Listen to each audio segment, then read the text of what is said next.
Bray Wyatt was at Crown Jewel live. He come to the ring and told us a huge secret about The Fiend. Bray told us when he was under the mask, he couldn't feel pain and he basically got addicted to that. That feeling was undeniable. He talked about the fact, obviously, his name is Bray Wyatt and he didn't want to be remembered as that guy. He's back to hit the ending of his story and be remembered a different way.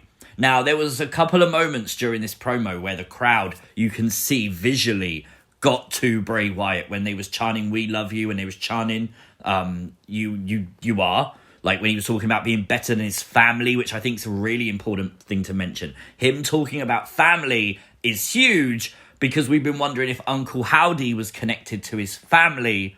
It might be now. And talking of Howdy, he appeared on the Titantron as Bray Wyatt was interrupted again. The images, we saw them again, but it was indeed Uncle Howdy telling Bray, if it hurts, don't take the mask off. I know you're going to go too far. Really interesting. It seems that Bray is going to get a mask, according to Uncle Howdy.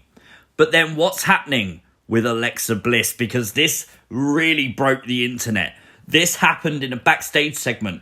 Byron and Oscar kind of ignored it. Alexa, though, she went nuts. Now, interestingly, this was Uncle Howdy. It wasn't just the logo.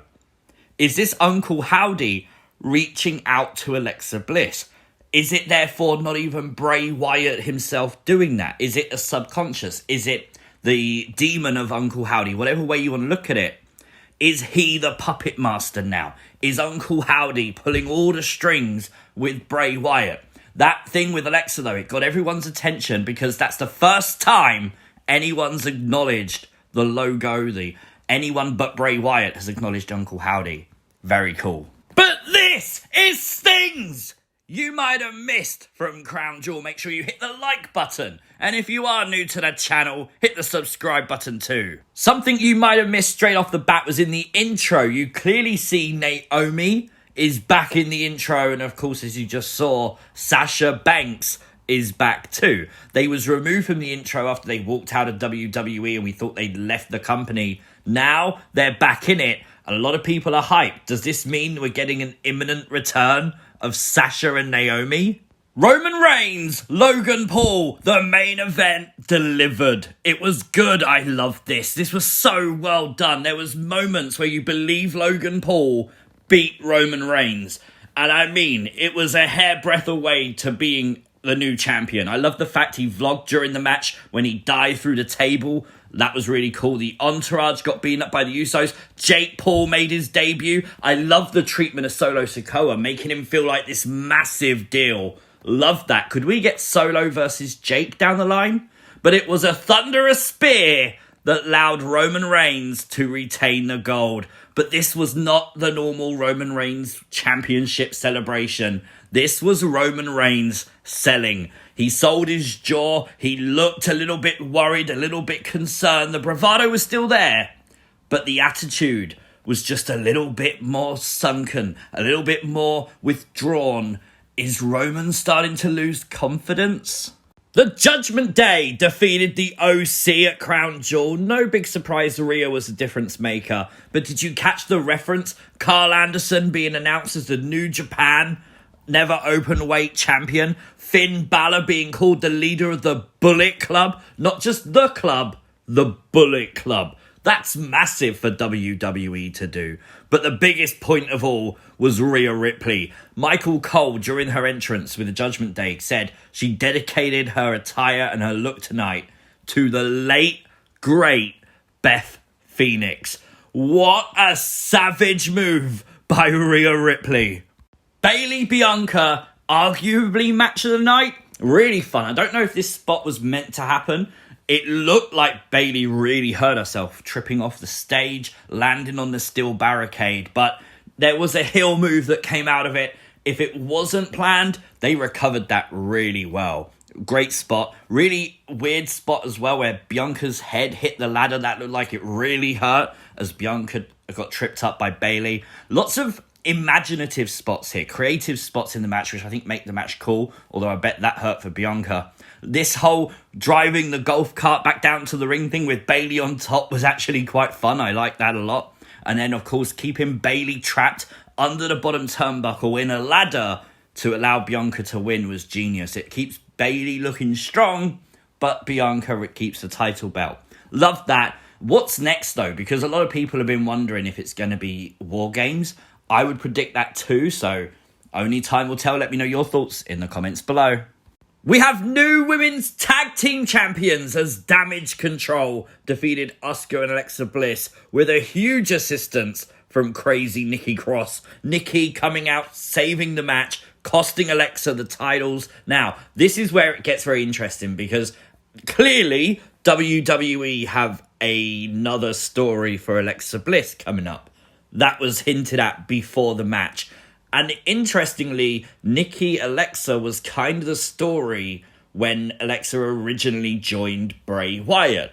Now, it looks like it's going to be, again, the commentators making reference to the fact they're former best friends. We'll have to see how the time goes. But Dakota and Io are the new WWE Women's Tag Team Champions. I've seen a lot of people on social media asking if Nikki could be joining Bray Wyatt, if she was sent by Bray. I think on Raw we saw Damage Control talking with Nikki, and I think that explains why Nikki Cross did what she did, because she come to an agreement with Damage Control to screw Alexa and Asuka, and that kind of makes more sense. Now, that leaves Alexa and Bray to whether be friends or feud. Only time will tell. The Usos retain the tag team championships. I love this. It was predictable, but during the match there was two big moments where I thought maybe we were getting new tag team champions. Really great, but it was a top rope 1D. Looked amazing, by the way. Really cool, impactful move that allowed the Usos to retain. They're now heading to Friday Night SmackDown to face the New Day, and if they can beat the New Day, they are the longest reigning WWE Tag Team Champions. How cool is that? So we started Crown Jewel with Lashley versus Lesnar. Two big guys going at it. And when you saw the reaction for Brock, kind of makes sense they didn't have him lose. Lashley dominated Brock Lesnar in this match. They made Lashley look very strong. Brock looked like he tweaked his knee. We got the Hurt Lock applied, which Lesnar was able to then roll back and cover Lashley for the win. Hurt Lock after the match, Brock basically went out kind of thing. He sold it very well. Does that mean the feud's not over? I mean, I can understand putting Brock over because that crowd wanted Brock Lesnar to win, but I'm not sure, man. I'm not sure that was the right call with the match of Lashley completely dominating Brock. I mean, the crowd, I think, in America would go crazy for Lashley beating Brock Lesnar. I think in Saudi, the other way around. So I think maybe there's a rematch to come. Lashley looking strong in defeat. Never a bad thing. It was a huge tail of the tape as Braun Strowman took on Omos. And literally, this was just great. This image will live with me forever. New entrance attire for Omos. I thought that was really cool. Looked really great. Can't wait to get that in action figure form. A quick match like we kind of expected, but this whole match was made to make Omos look great. When was the last time we saw the Strowman Express derailed like the way Omos did tonight? It was, though, Braun Strowman with the victory after a power slam. I love this. The answer to the age-old question. Monsters defeat giants. There you go. Tell your kids that fairy tale tonight.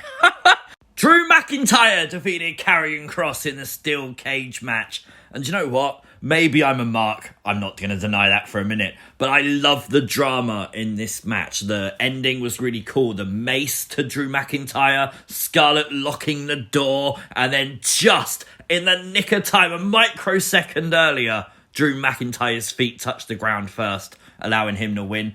This was booked as Scarlett's mistake. She should have unlocked the door sooner. All that stuff makes perfect sense. Drew McIntyre is victorious, though. Is this the end of the feud? Will they have one more match? Time will tell. If it is the end, though, what do you think's next for Drew McIntyre? I very likely will do another Bray Wyatt video some point tonight, so make sure if you're not already, you have those notifications turned on, because obviously then you'll be first to know that video is uploaded. I want to go into a little bit more detail with what happened tonight. But overall, Crown Jewel, very solid show. 9 out of 10. I really think the show, although nothing changed, it delivered. If you haven't already, hit the subscribe button. It's completely free. Turn on those notifications. As we just said, you'll be the first to know about every video. Like, share, subscribe. See you next time. Peace!